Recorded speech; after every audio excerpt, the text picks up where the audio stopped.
Hi, everyone. I'm Francesca Maximé, and welcome to Inside Out with Natasha and Francesca. We are here joined again for yet another live show on this Wednesday, August 26th. And we are joined by Dr. Dana Collins and by therapist Lynn Min, both in New York City, where we all hail from. And we're here to talk about Black joy and to talk about the ways in which there's so much creativity and culture and resilience within different communities, as well as some of the pain and the trauma.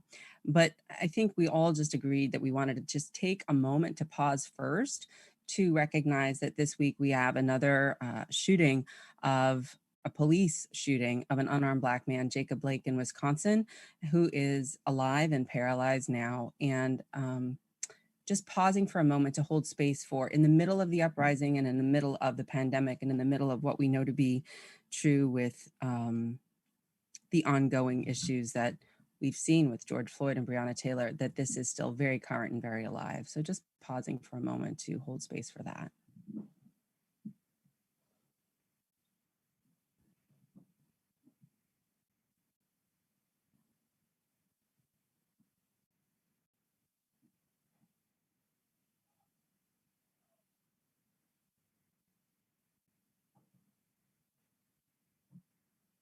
And really just setting our intentions on collective liberation and what does that mean?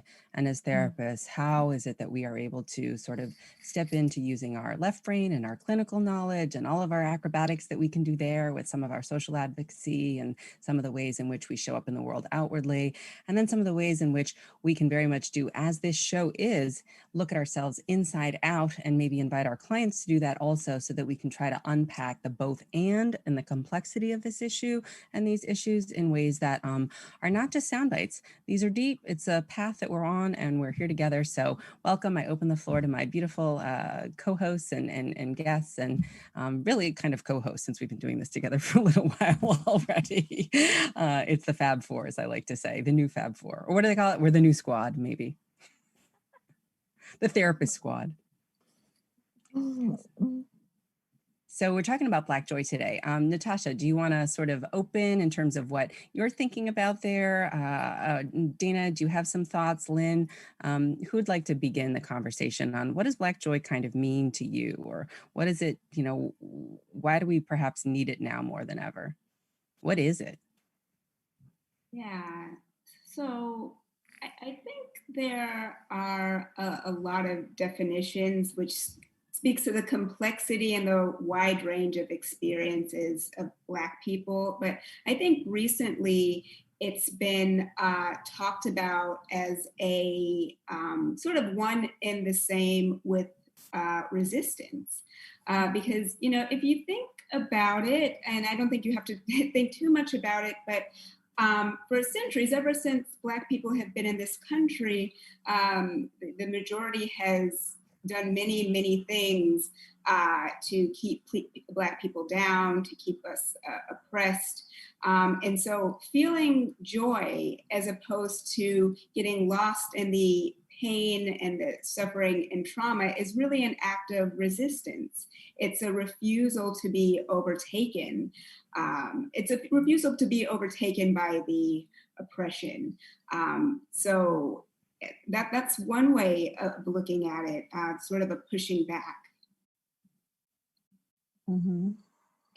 Which to me, as a therapist, makes a lot of sense in terms of the ability that people have to make meaning that then helps them continue on in the face of whatever the challenge or the struggle is that they're dealing with. So the idea of there being, in the case of African Americans and African descended people in the Americas, this kind of larger cultural strategy that people have used and continue to use and develop as a way to kind of psychologically protect themselves from what otherwise could be like a very overwhelming physical, but also emotional, psychological experience. So that the joy itself is like a resistance against this sort of annihilating force that exists internally and externally. Yes.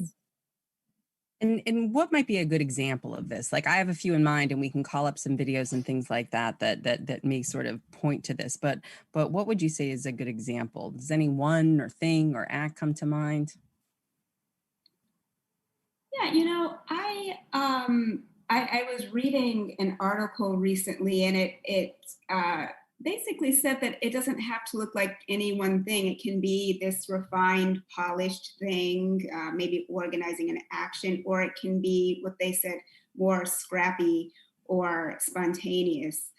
And I think that's where creativity can be drawn upon. I actually saw on Instagram somebody had put together just a compilation of Black people laughing, just videos and pictures. So it can be something really simple like that, just tapping into these things that we naturally have and inherently feel good. Mm-hmm. And Lynn, I see you smiling because I think you have something in mind there that's coming up for you. You want to share? Dana, what you were sharing just kind of reminded me of Deb Dana's work with the polyvagal theory, where she says, how do we get anybody out of this trauma state, the hypervigilant state, and neurologically and using our nervous systems, how do we get them to that state of relaxation where actually creativity can flow, right? Well, like if a T-Rex is chasing us, we're not going to be creatively thinking, right? How do we get them out of that survival mode is through play. And how important play. And so it's interesting because I've been kind of introducing play even to my clients as like a survival mechanism. Like, how do we play through this moment where it's so difficult for us? Mm-hmm. And I'm reminded of all the ways that we laugh collectively, or we laugh at certain things together that bring joy. And I was thinking joy, as you were all sharing, joy as survival, not as just like a luxury thing, or if this, like, then we're going to get there, like don't deferring, not deferring it, but like reclaiming it as like, no, it has to be now. Yeah. Joy now as survival, because we need it the most now. Mm-hmm. Yeah. Yeah, I think that's so fun. I mean, like, to think about that, like joy is survival, and joy as a very healthy mechanism for sustainability, for health, for well-being, for social determinants of health, mental, emotional, physical, that this isn't just like, hanging out and, that I think there's a difference between what it means when you talk about joy and really feel joy. Like, what do you think of when you think of joy? Like, I want to say, Brian, I think the first thing on that media list we have is a gymnast. I don't know if you can pull up that video. And for me, this brings a certain amount of joy, and it's a certain amount of this is just an example. And then maybe we can go to the Black Joy Project on Instagram to just sort of show folks what that looks like and sort of what they're curating over there. But just an idea of what I feel in my body, what I feel in my soul, what I feel in my sense, in my essence, is a celebration and an empathy, not even an empathy, a reverberation where like there's a shared joy. And it's interesting because as a mindfulness practitioner, there's one of these things called the four Brahma Viharas, or 4 humble abodes. And one of them is called appreciative joy or sympathetic joy. And it's a collective joy. It's that if there's more happiness here, there's more happiness for me too. It's not a scarcity model where there's like some happiness here that I need to be jealous or envious of. And I feel like this kind of is sort of an old ancient sort of sense of like this collective shared joy piece. And it's specific in this way to Black people. So I don't know, do you have the gymnast video, Brian? Okay, this is just what it does it for me. I mean, one of the things anyway. And just really quickly while we're waiting, I love, Francesca, that you brought up the point of there's enough for everyone, because I think a lot of oppression is based on the idea that there's not enough. There is a scarcity, so I have to keep it all for myself. So really challenging that idea and realizing that there is abundance, I think makes things less scary for people, and people feel less threatened and open to share. Yeah, exactly. And I mean, as you're saying that, we're sort of watching this video simultaneously of this, you know, Mia Dennis video doing her incredible acrobatics that just, you know, that there's something here that just evoked in me that there's obviously so much discipline and dedication and practice for something like this, but it's also kind of like joyful, because I think we've seen, you know, I think of myself like learning classical music and playing piano when I was a kid, and there was no joy there. And yet and yet it took a lot of determination to kind of learn arpeggios, but it wasn't joyful for me. I'm not saying it never is for anyone, but that I look at her, Black Girl Magic, and I'm saying, wow, there's just like something there that's just, I don't know, the energy of the cosmos or something that's just, she's enjoying and letting it flow through her, and it's coming into me. Mm-hmm. Mm-hmm. And so we're just going to take a quick peek at the way in which this has been sort of named. The Black Joy Project is on Instagram. There's been a lot of articles written about this, and we'll share the resources with you also in the links in the chat boxes and whatnot, so you can kind of find them. But if you're on Instagram, just maybe take a look, if we scroll forward a little bit, to just see some of the things that they're curating. And as Dana was saying earlier, there's certainly a lot of just creative and expansion place. And as she said, Black Joy is an act of resistance, that it doesn't, it's using the creativity as protest in a way, as persistence also.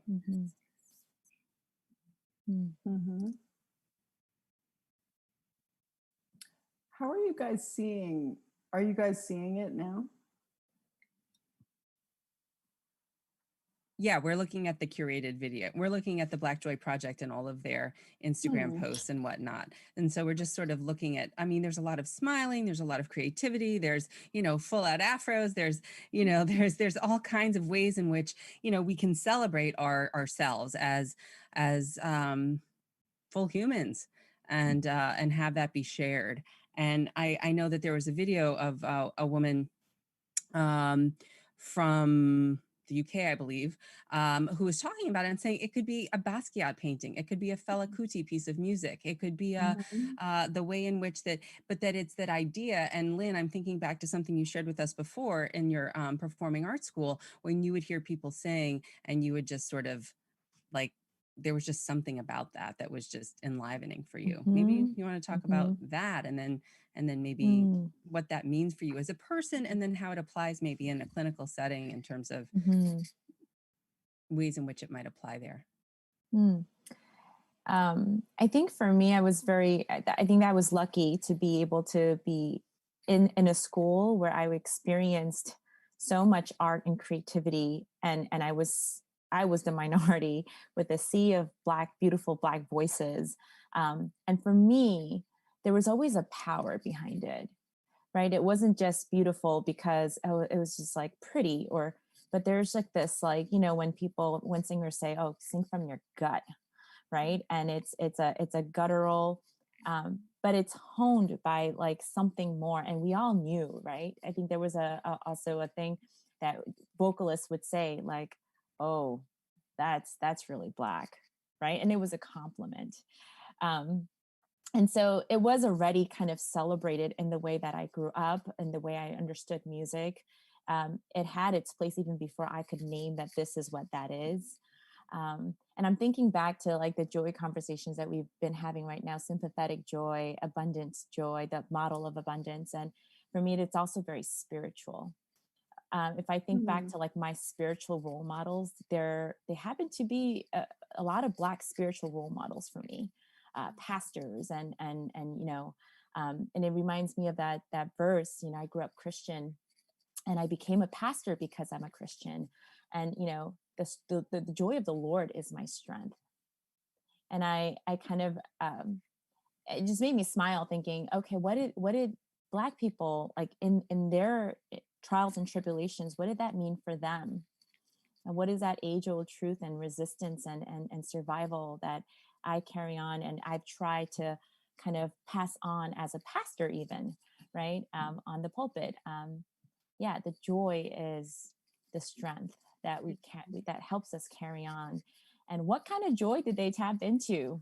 And it came from a lot of singing together, you know, again, it's just like, I always imagine this wade in the water, you know, that kind of like that soulfulness that comes, and the communion that comes when we sing together, right? And when we're suffering together, whether it's because of suffering or crying out to a higher being that we all believe in, I think it's so powerful. And some of that is what resonates for me. Mm. Mm. Yeah, that's rich. I mean, do you guys have any responses, Natasha or Dana, to what Lynn has shared? Well, I mean, it's interesting because there is this way in which like the sort of Black spiritual tradition is really something that many people sort of globally connect with and find very powerful. And it's such a big part of how African American culture is understood, sort of in the US, but also globally.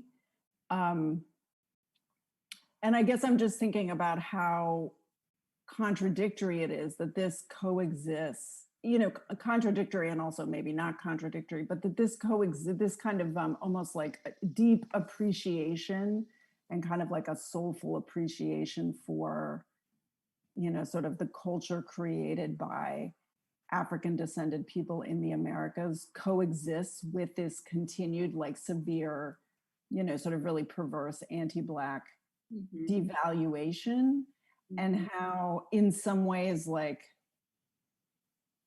the only reason we have to talk about Black joy is because we don't just call it joy, because Black people are so still separated out.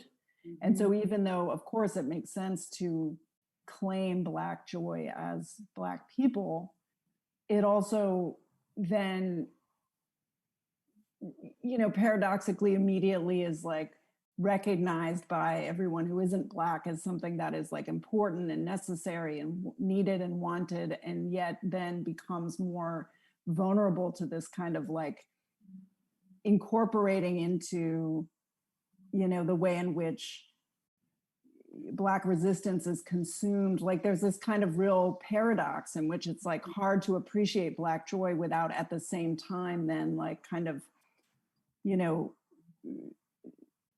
like for people who aren't Black to kind of to take part in Black joy is so contradictory, you know, and yet it does seem like in many ways a very natural act of love that's been going on within, you know, the larger non-Black American culture for Black people. It's like a way that, you know, non-Black people can kind of show love and appreciation for Black people, even in the context of this ongoing anti-Black racism. And I guess my question is, or what I wonder is like how to kind of take it deeper than just like, well, you know, we love you, but we are also oppressing you. Like, how can these two things start to come together more and consciously? I love that. And what's coming up for me, Natasha, as you're talking is like appreciation versus appropriation, right? Because we see how much it happens when there's sort of this, I'm going to steal your thunder, you know, as opposed to when there's this portal to connection, to human connection, right? That really feels right. And we're going to get to how this applies in the clinical setting and sort of what we can talk more about that with our clients, wherever our social location is, and also whatever their social location is, and sort of maybe seeing where this can be maybe a, you know, we talk about risk and protective factors, and how it might be a protective factor all around. And one of the things Brian's going to pull up is, again, as we're talking about now, the shooting of Jacob Blake in Wisconsin, that these protests have been going on, but that in response to them, there's not just been this idea of folks who are then perhaps engaging in acts of violence, because again, Black rage is also real. Rage is real. White rage is real. Look at Dylan Roof. I mean, look at people. I mean, this is a thing. But that there's joy within protest, there's joy within resistance. So Brian, let's take a look at some candy.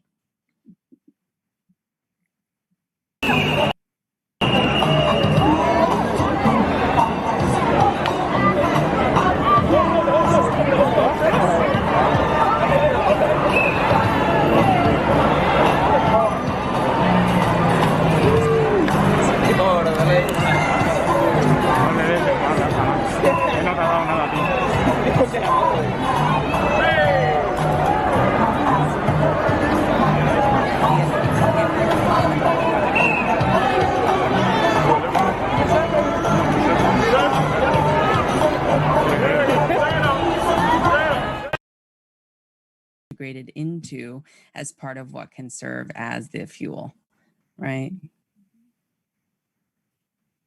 And how can you not smile looking at this?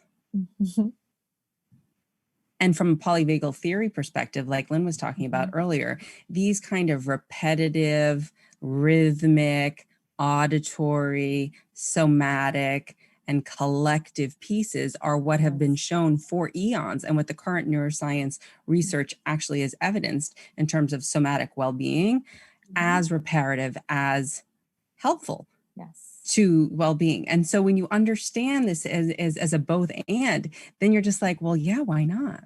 And why don't we do more of this all the time anyway? Yeah, there was actually a recent meta-analysis. Meta-analysis, for those who don't know, is basically when you look at a bunch of studies about a particular topic to see like what the overall picture is. But they came out in 2019, the annual review of public health, and it found things that I think we sort of inherently know, that there is a relationship between well-being and joy and lowered cortisol, which is a stress hormone, which a lot of us know is linked to a lot of things like heart disease, weight gain, depression. So, it just goes to show that we have these sort of inherent things that we can tap into that are really, healing, really healing, and to continually just focus on the pain makes it difficult to do that. And it also doesn't show the whole picture, the whole humanity, because I think a really important part of Black joy is realizing that Black people are complex, and there's more to the story than the pain.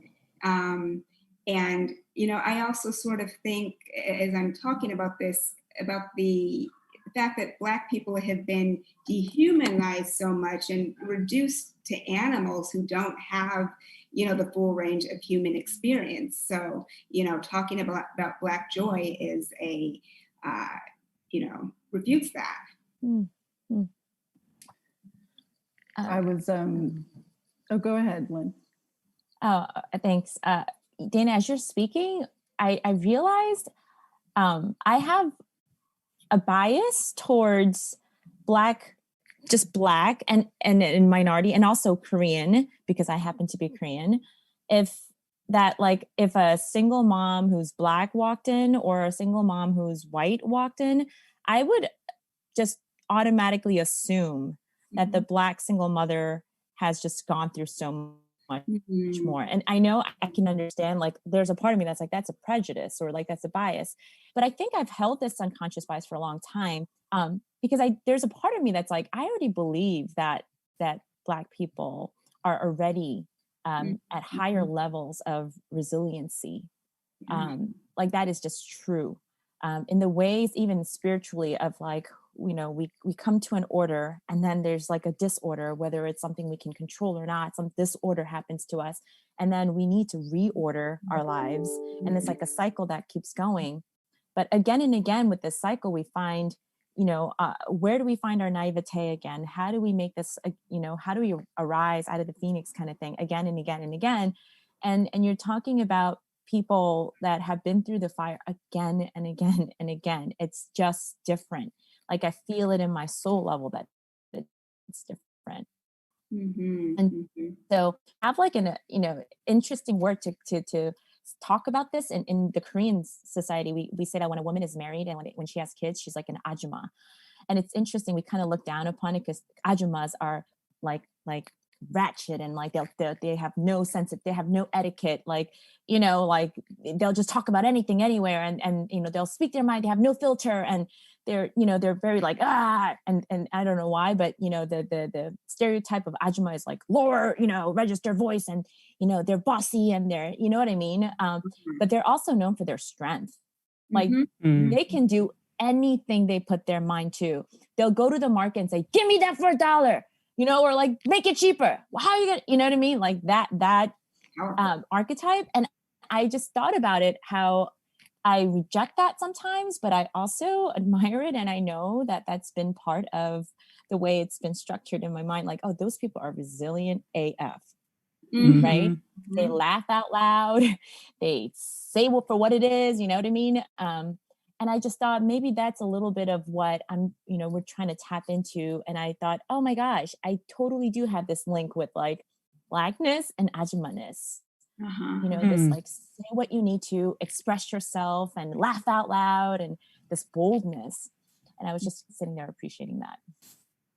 Yeah, and I really appreciate you being able to have that reflection and engage in it and share it, because I think sometimes when we realize that we have these ways of thinking, it's easy to sort of shut them down, but not want to engage with them because maybe we feel, oh, this is not right, or this is shameful, or whatever we think. But to be able to investigate it is really what helps us to move forward. Mm-hmm, mm-hmm. Yeah, thanks. And Natasha, you were going to say something when Lynn was speaking, because I think that is so interesting what you just added.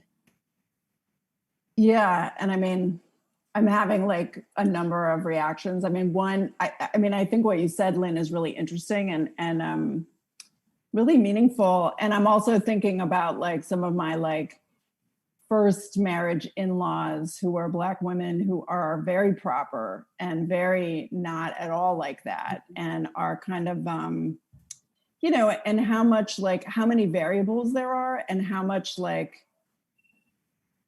Blackness, like any race, is literally, and culture is just literally like that. It doesn't contain the variation of individual, and yet there is something kind of true also in what you're saying, and how to kind of like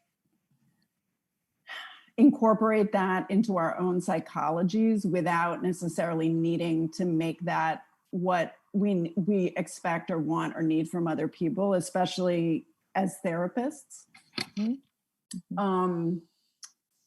And then what I was going to say before, but I think it's really related, is that this question of like individual differences versus like the larger sort of phenomenon of Black joy. And like as therapists, like how do we understand what sort of what wellness is? It's so informed by kind of like this larger culture, the dominant culture that we're part of, like the idea of like these sort of more sort of stereotypical ideas of like what is what was the word that you used, Lynn? The ajuas? Ajumas. Ajumas, like this idea of being very like kind of forward or loud or, joyful, but also entitled, like that these things are so sort of, there's so much pathology, there's so much pathologizing, and yet these are really like more like mentally healthy ways of engaging in what is like kind of the ongoing challenges of life. Like in some ways, this idea that people are resilient is like, that is very necessary, not just for people who are African descended people in the Americas, but like human beings who go through challenging life circumstances. Like that's what mental health is being resilient and being able to kind of like still be joyful, to hold on to joy despite the fact that life is really kicking your ass, is really what everyone needs to aspire to. And yet it's almost seen as like in this weird upside down world that we live in, it seems as that's actually considered unhealthy. Right. Like, so when someone walks into your office who's been through a lot and maybe has these kinds of like cultural, ways of being that reflect that on a sort of generational level, the idea is like, oh, this person has problems. And it's like, no, this person is actually really well adapted.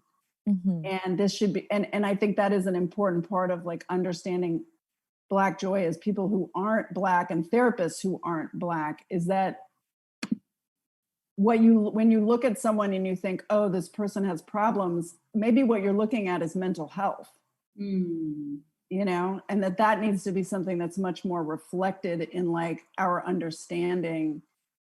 And of course, the understanding of everyone who is being pathologized, you know, but I think that's sort of like a place where already people kind of already know that.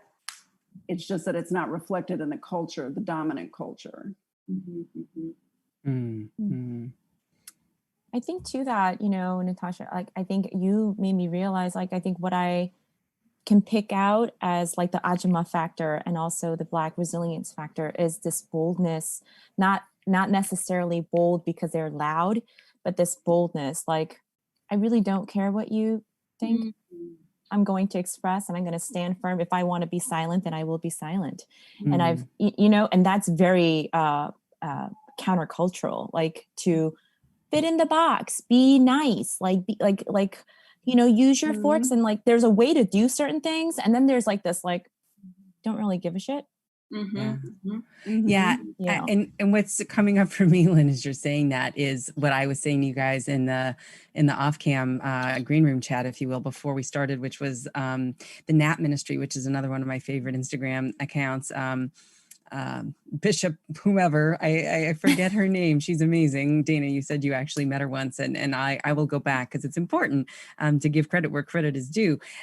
However, this person who's created this as rest as resistance, rest as, you know, an opportunity to really to be, you know, not down with the supremacy, you know, oppression ideas, and to take space, is that what you're talking about from a clinical and a therapeutic setting is something that I do all day long with clients, which is limits and boundaries. And that it goes to a place of worthiness often with clients.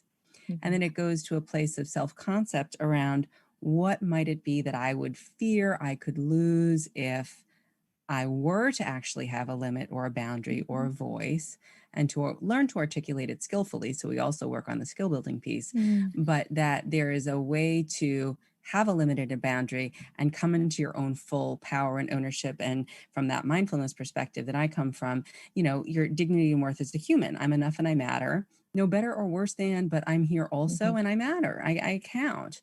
Right. And to that end, what I hear you saying is that it's just sort of what I like to say is an elegant ferocity. There's a real, like, no, it's not that I don't care about anyone. It's that your opinion of me is less important to me than my need to be able to be my whole self and take care of myself. I love that. And that I'm going to be able to do that in such a way that I comport myself in the way that's appropriate to the situation, which in the grocery store, like you're saying, might be being a little feisty in that case, but that you're not necessarily that way when you're rocking a baby to sleep. Right. Right. And I think it also is a comment on the standards. Like those might be your standards. The tone policing. Yeah, I mean, who says, where does that come from? Who says that that's right?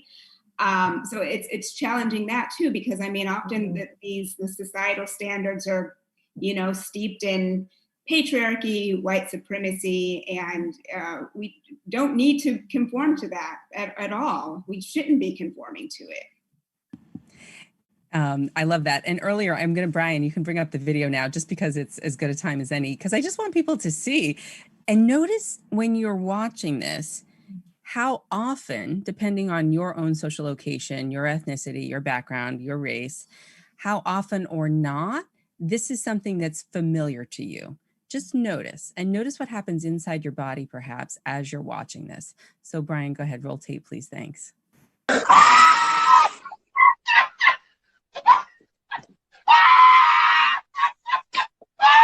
Not that. We'll be all right. Oh.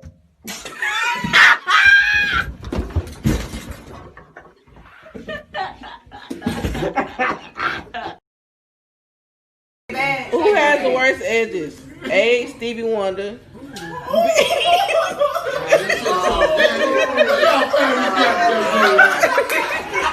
Oh, that's already done.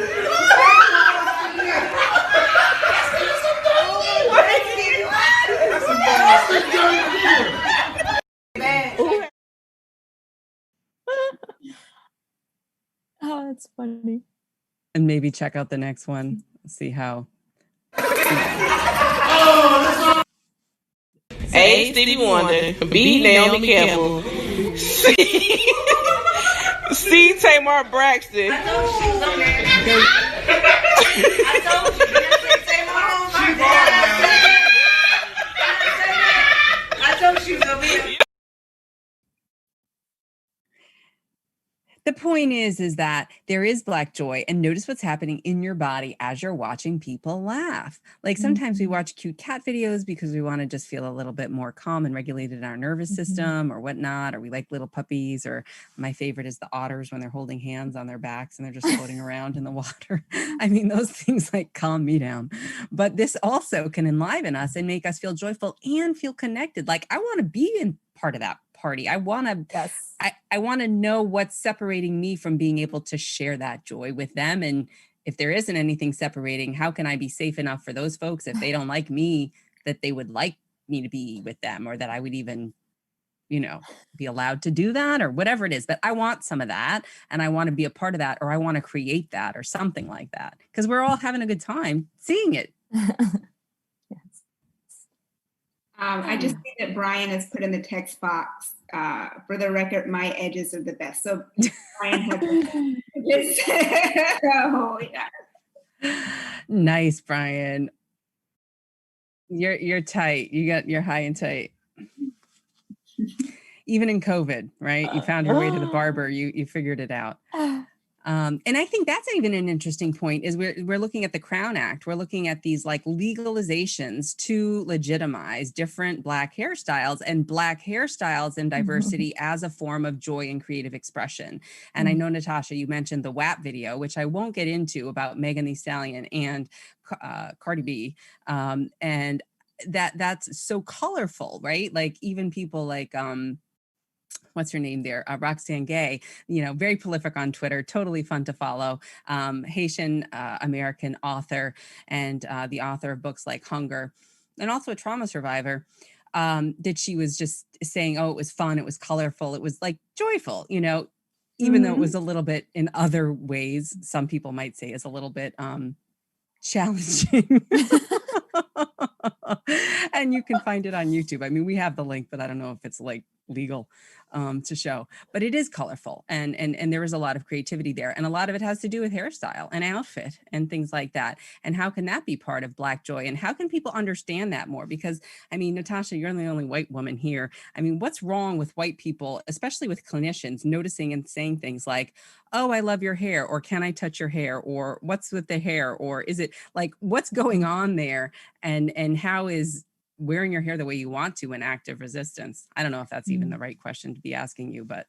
Well, I think it has to do with whiteness more than Blackness in that case, because I think it really has to do with the degree to which, like, like white European descended culture and European descended people have defined themselves against, whatever their sort of perception of what Blackness or Black culture or Black people represent. And so therefore, like, the idea of like there being something outside that is, kind of desirable or attractive or attracting is confusing, dysregulating, upsetting, just like, this kind of idea of like the other, even when it's a person sitting across from you who clearly has more in common with you than not, like, I think people are really, I guess there's different ways of looking at it. I mean, I think you can say like there's hostility in this question of like, can I touch your hair? I mean, there's nothing, it certainly is experienced that way. But, and I think there is like a way in which like people, white identified people are often kind of disconnected or not connected enough to how sort of hostile and othering their ignorance is, but at the same time, I also think there is a sort of like confusion over why do other people get to have this, what appears to be more creative, joyful, expressive, whatever, and my whole life has been about like cutting that off, like shutting that down, becoming less different. And so when people come in and are kind of more at home in their own difference, I mean, what could be more different than being a Black person, right? I mean, any non, you know, kind of dominant culture person, I guess, is different. And yet the way we conceptualize it in this white way is like the Black is the most different. So like when someone comes in is like totally at home in themselves or just existing, my existence is resistance, like, I think you do see white people get really confused and uptight and say crazy things because I think it does, a craziness comes out. That's what I would say. I think there is like a kind of inherent confusion there. I think it's also what the thing that just pulled up for me as you were talking about this whiteness is, first of all, I can feel that like, oh, I know I felt that before. And also on the other end, I felt othered before too. And even from my own people, like I don't fit into anything. I'm too liberal for church. You know what I mean? Like I'm too woo-woo for the club. I mean, I just, I don't fit anywhere usually. And yet I feel like the feeling that came up was envy. Like what happens to a person when you start to envy that which you are trying like so hard not to be like, right. or yeah, how confusing. Yeah. Interesting. Yeah. I mean, there's so much to say. I think Brian is going to bring up the Crown Act piece just because I want to say again, existence is resistance. And as a television news anchor that I was for nearly 20 years, that whole idea of needing to fit into the box, like we're kind of in this digital video box now, but I was in the pre-digital broadcast box where, you know, I'd be in people's living rooms with nothing to say of the microaggressions that I'd experienced when people would email me and say, you know, I'm watching you on the 11 o'clock news and like touching myself or something, because that piece is, oh yes, you know, like that would happen often, or, you know, wear your stockings and things like that. So again, the hyper fetishization and objectification around me as this sort of mixed ethnic kind of other interesting kind of being that's sort of not quite, you know, an object of desire and intrigue and exotic, right? Which means other, means non-native, means foreign to, that's what the word means. And all of that, but that I couldn't wear my hair the way it is now. I had to have it be in a particular kind of straight sort of highlighted, blown out, you know, whatever way that ruined my hair. And then I had to wear extensions and I had to wear wigs and I had to wear all these other things where women are paid pennies in Asia to have us import hair and then weave it in, which is its all complexity there also. Because again, all of this is structural, this is social, this is economic, this is about being a woman, this is gendered. But all of that is to say that this Crown Act, which we're going to look at right now on Instagram, is about the celebration of legalizing hairstyle of whatever your choice is without having it be a policy code that you know, are against. That there's, you know, employers and schools and, you know, because we see this in schools, you've seen people cutting off, you know, young men dreadlocks and things like that in celebration of Black hair as a part of not only existence as resistance, but of Black joy. Did we? Yeah, we saw that. And so just to me, I don't know, do you have anything to say about that in terms of, you know, how hair and expression and clothing and all of those things are or can be part of the artistry of, or nails, you know what I mean? The part of the artistry of everyday Black joy that perhaps I feel like in some ways from the lens of, as Natasha, you say, whiteness kind of gets, like I've often felt sometimes like I'm the bearded lady at the circus for people. You know what I mean? Like I become this object of like curiosity. Yeah. And that how that, and yeah, I don't know, Dana, you're nodding. Does that? Yeah, because a lot of it, you know, you're talking about hair, clothing, nails, a lot of it is seen as very other. So it becomes a thing of curiosity and sort of reduced. You know, as this novel, fun, interesting thing. And I think when that kind of thing happens, that kind of othering, some dehumanization can happen because you're not really seeing it for fully what it is. And, you know, to the point about, can I touch your hair? I've never understood. Well, I mean, I understand that I understand that there's a curiosity. I don't, but it has always felt to me like, well, no, I'm not like a little dog or a pet or something. Why would you think that you can touch my hair? But, you know, I think the fact that, you know, Black women particularly, and also Black men have been increasingly embracing our natural hair and becoming more creative with it. I mean, I think more people are wearing locks. There are different styles of braids now.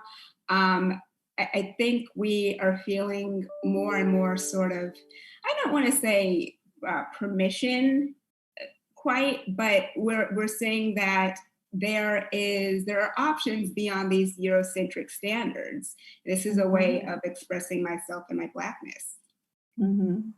And as a clinician, how do you take note of that, you know, and be really present if your client is expressive in that way, if you're noticing that something about you is othering about that in some way, even if it's out of a curiosity or an admiration or anything. Does that make sense?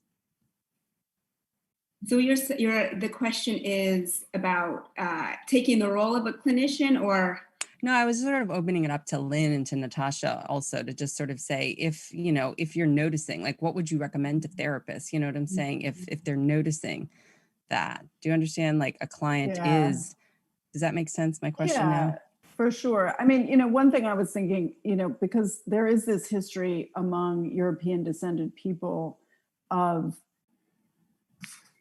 chattel slavery, of taking, and so, you know, I think that white people have to be very aware that whether or not they think that this is where they're coming from, that it can come off as if like, you are something that I am entitled or have the right to touch.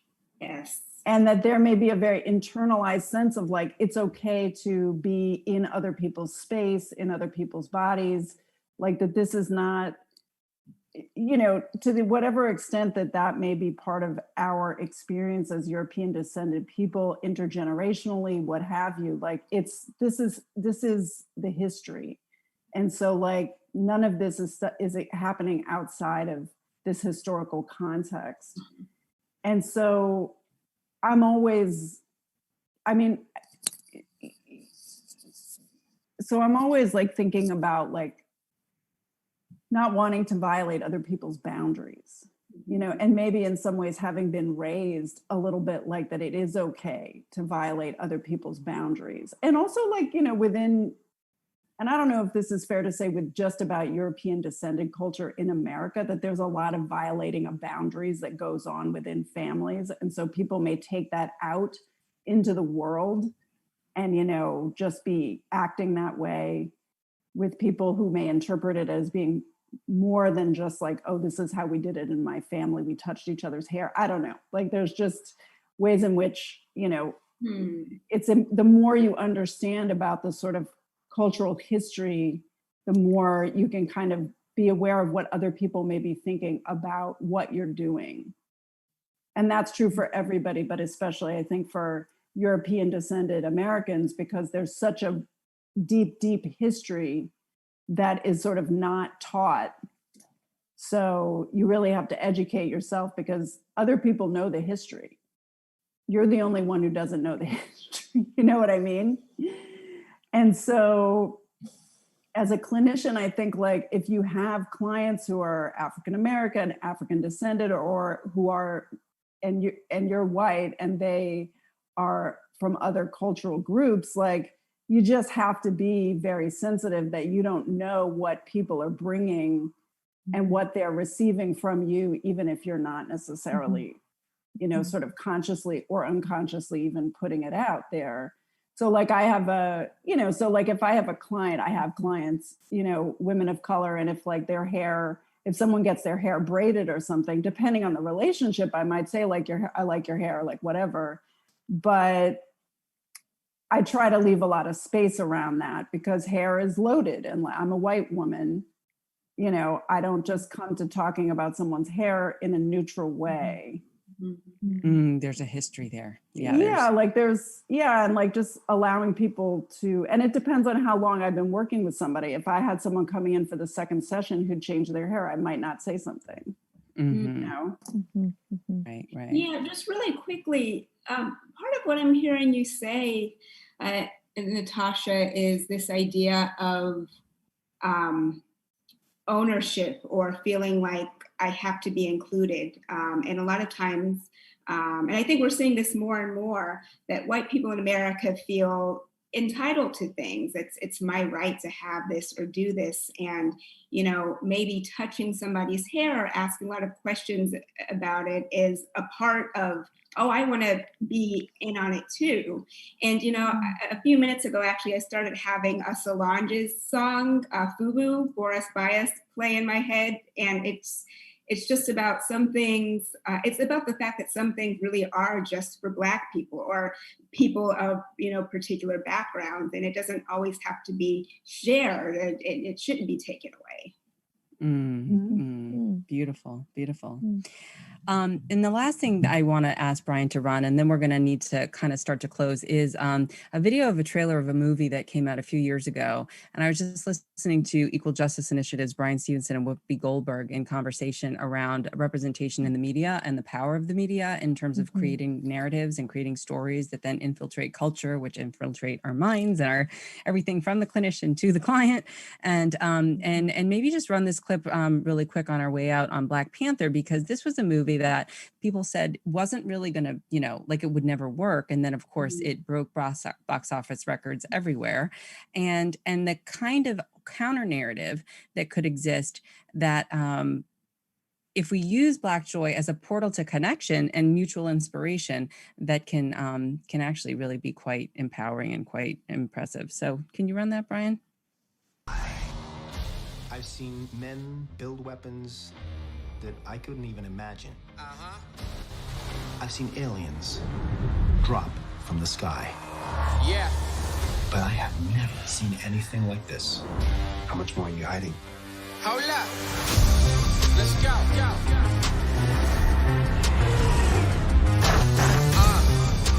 We are home.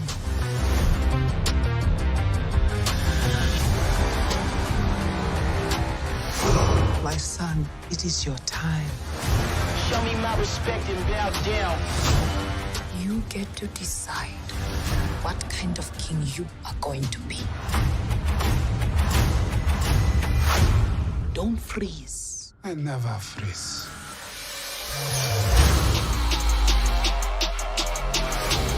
The revolution will not be televised. Show me my respect and bow down. We own ya. We own ya. We only getting started now, cause we own ya. Everybody think they know me now, cause we own ya. You and I'm my homie now, cause we own ya. I waited my entire life for this. The world's gonna start over. I'ma burn it all. What happens now determines what happens to the rest of the world.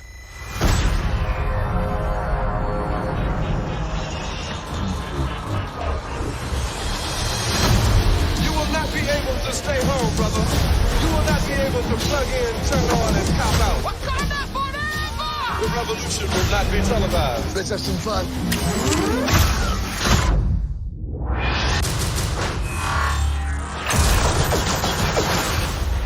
The revolution will be live.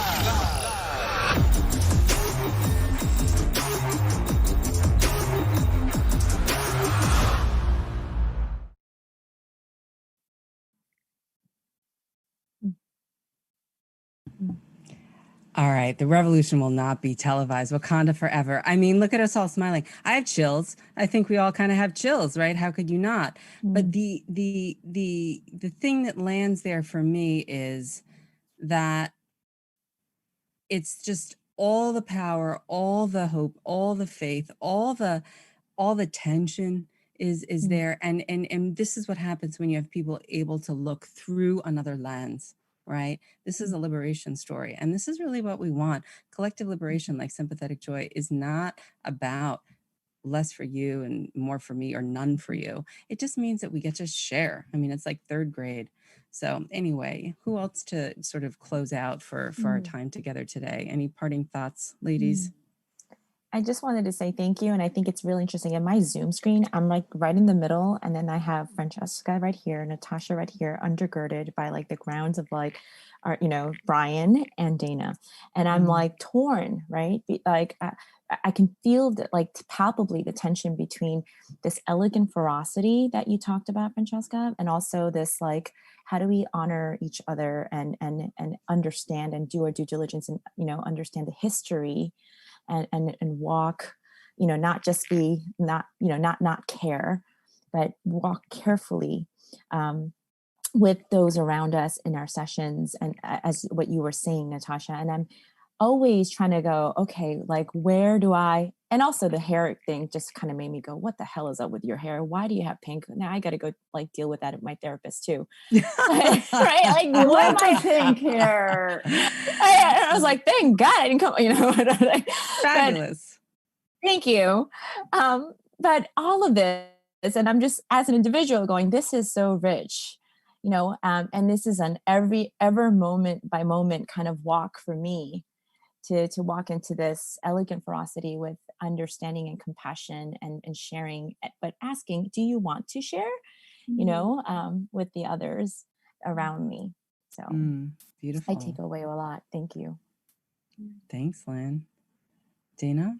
Yeah, I'm just feeling a sense of upliftment from coming together and, being able to have this conversation, which I don't think has had enough. And, it covered some things that were difficult. But even, though it, touched on some difficult things, the fact that we, were together trying to sort of address some issues that need to be addressed in the world and in the therapy room, it just feels very encouraging and uplifting for me. And I hope that those of you viewing feel some sense of hope and upliftment. Beautiful. Yeah. Thanks, Dana. Yeah, thank you to all of you, Dana, Francesca, Lynn, Brian. I just feel very grateful to be able to participate in these conversations, because I feel like it's an opportunity really to learn and also to kind of have space to explore ideas together. And it's just very valuable. And I really hope that other people listening and watching are really getting something out of it too. That's right. Thank you everyone for watching and listening. And again, this is on replay. We'll play, we try to do a live show weekly, but it may be a replay one week or next week or whatnot. And the conversations vary. So send us your topics, send us your interests, send us what it is that you might like us to talk about. I think that we have microaggressions on the agenda, maybe Karen's to talk a little bit about, but other things too. So whatever it is that may feel right. This is the anti-racism show for therapists, but really anybody can watch, because we're just trying to deal with the issues of our time right now and figure out a way that we can be wise and discerning about what is needed of us in this moment, and how do we have the internal resources to be able to meet it with that elegant ferocity and with joy, and with perhaps some shared Black joy also. Thank you so much for watching Inside Out with Francesca, Natasha and Francesca. I'm Francesca Maximé for all of us here. Dana Brian and Wesley Lynn. Johnson. Yes. Well, right. It's exactly with Brian Wesley Johnson and with Lynn Min and with Dr. Dana Collins as our special guest for the day. Thank you so much to Solivity for producing it for us. And we'll see you next time. Take good care. Be well. Bye. Thank you for watching Inside Out with Natasha and Francesca here on Solivity TV every Wednesday at noon. Solivity Magazine brings you the best in inspiration on Solivity TV. Check out our new shows.